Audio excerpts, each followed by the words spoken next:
बशिष्ठरावांनी केले. हा कुणाचा असे म्हणव नको तू देवा, हा कुणाचा असे म्हणव नको तू देवा, हा मुचा असे म्हणव तू देवा.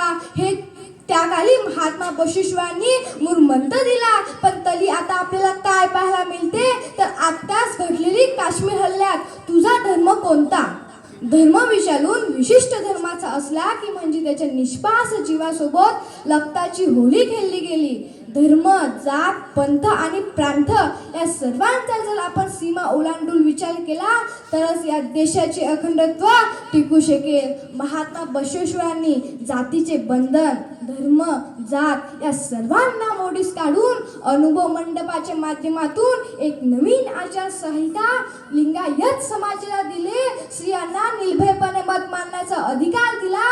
पण आता आपल्याला काय पाहायला मिळते तर स्त्रियाची सुरक्षा व सबलीकरण जोमात सुरू असताना सुद्धा मात्र स्त्री हे कोमातच पाहायला मिळते.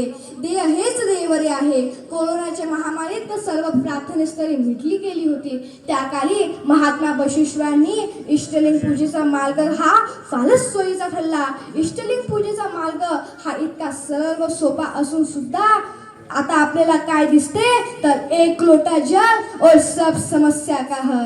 आता एक लोटा जल घेऊन जाण्याची संख्या वाढत चालली आहे, मात्र नीतिमत्ता तितकीच घडत चालली आहे.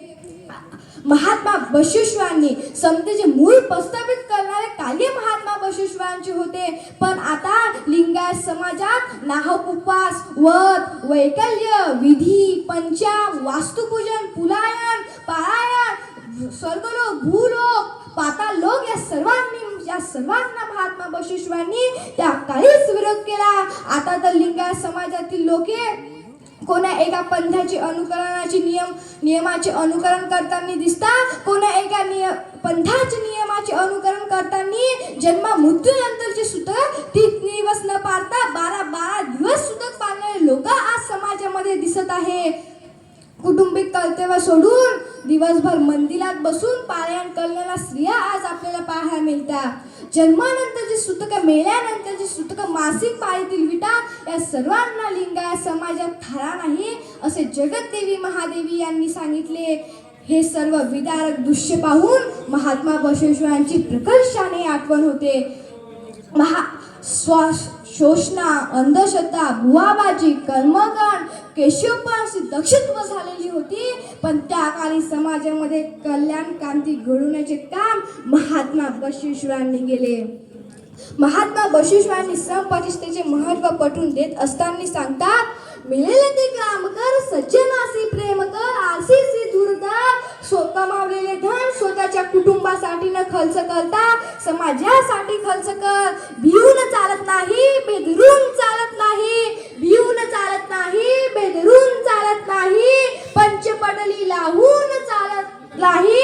होणार तरी कुडल संगम देवा, होणार तरी कुडल संगम देवा हा समतेला मूळ मंत्र दिला. हे सर्व आपल्याला पाहून आपल्याला समजून येते की त्या काळी महात्मा बशिष्ठरावांचे कार्य किती मौल्यवान होते. शेवटी मी जाता एवढेच म्हणू इच्छिते, थोर महात्मे येऊन गेले, चरित्र त्यांचे पहा जला. थोर महात्मे येऊन गेले, चरित्र त्यांचे पहा जला. आपण त्यांच्या समान व्हावे हाच सापडे बोध खरा, हाच सापडे बोध करा. मला इथे आयोजक समितीने बोलण्याची संधी दिली त्याबद्दल मी त्यांचे आभारी आहे. धन्यवाद.